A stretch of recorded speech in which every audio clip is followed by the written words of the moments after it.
मैं 2 मेडल लेके इंडिया वापस जाऊंगी। मेरे घर के सामने टीवी लगा के रोड पे पूरी जो हमारे आस पड़ोस थे और गांव के लोग थे वो सब देख रहे थे। मेरे को रात ही इमोशनल हो गई मैं कि यार इतना इतना मेरे को वो कर रहे हैं, ब्लेसिंग्स दे रहे हैं। हमारा तिरंगा ऐसे ऊपर जा रहा है तो इतना प्राउड फील हो रहा है यार, हमारा तिरंगा, हमारे देश का तिरंगा। वाओ, अब तो कॉन्फिडेंट इतना बढ़ गया है कि एक और रेस हो जाएगी तो शायद उसमें मेडल आ जाएगा।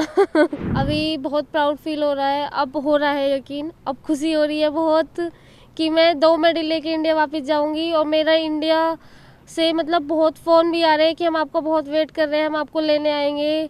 और गांव में भी हमारे, इनफैक्ट रात तो मेरी रेस मेरे घर के सामने टीवी लगा के रोड पे पूरी जो हमारे आस पड़ोस थे और गांव के लोग थे वो सब देख रहे थे। मैं उसको देख के मेरे को रात ही इमोशनल हो गई मैं कि यार इतना इतना मेरे को वो कर रहे हैं, ब्लेसिंग्स दे रहे हैं कि ये मेडल जीत के आए और हम इसका सम्मान करें। पापा मम्मी भी सब बहुत खुश हैं।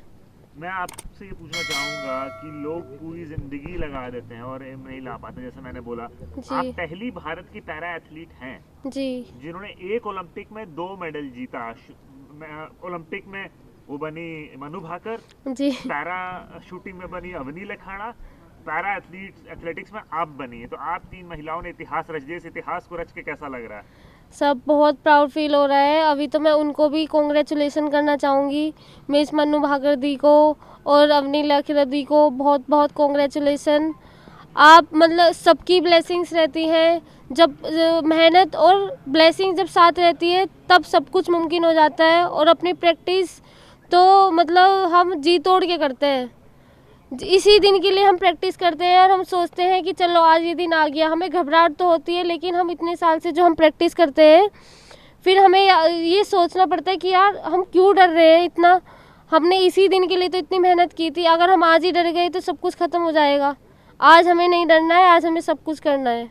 2 बार देश के लिए पोडियम पे चढ़ो, तिरंगा ऊपर जा रहा था, वो फीलिंग डिस्क्राइब करिए सर अपने शब्दों में। मैं ये मतलब सोच भी नहीं पा रही यार। देखो मतलब हमारा इतनी कंट्री में से 112 कंट्री है ना सर, उसमें से हमारा तिरंगा ऐसे ऊपर जा रहा है तो इतना प्राउड फील हो रहा है यार, हमारा तिरंगा, हमारे देश का तिरंगा। वाओ सर, मतलब इमोशनल ही हो रहा था वो तो।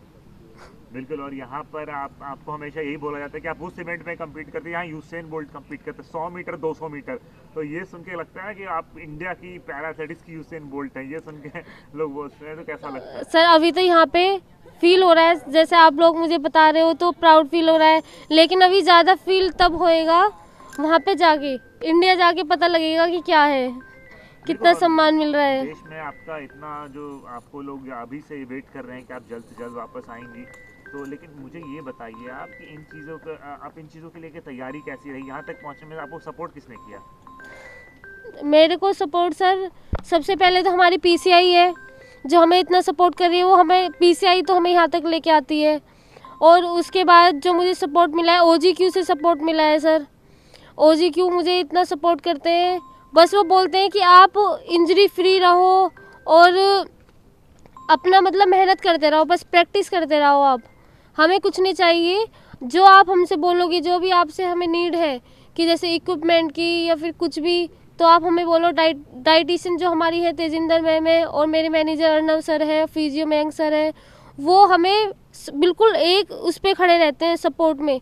जब एकदम फ़ोन किया कि सर हमें ये चाहिए, एकदम आ जाएंगे। सर हमारी ये इंजरी हो रही है, वो भी एकदम। और मैं अगर हमारी तबीयत ख़राब है तो मैम बोलती है कि ये करो, जब तक हम ठीक नहीं होंगे हमें फ़ोन करती रहेंगी, अब आपकी कैसी तबीयत है, कैसा है। और अपनी यूपी टीम है जो कविंदर सर है, विकास मलिक सर है और जेपी सर है, ये सब हमें बहुत सपोर्ट करते हैं यूपी से भी।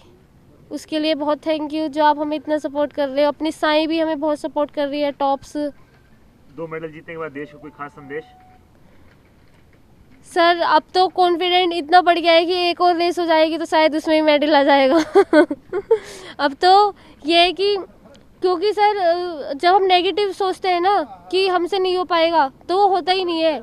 जैसे मैंने फील भी किया है ग्राउंड पे, जब जिस टाइम हमारा स्टार्टिंग होता है, स्टार्ट पोजीशन में रहते हैं हम, बिल्कुल रिलैक्स हो जाना चाहिए, सब कुछ भूल जाओ। बस हम एक गन की आवाज़ आती है वो उससे देख के फट, अगर हम उस टाइम पे हम भोग लाएंगे ना, उस टाइम पे अगर हमें घबराहट होएगी तो हमारा फाउल भी हो जाएगा, फिर हम रेस से बाहर हो जाएंगे। इसलिए हमेशा काम डाउन रहें और पॉजिटिव रहें, कॉन्फिडेंट रहें, फिर सब कुछ ठीक अपने आप ही हो जाएगा।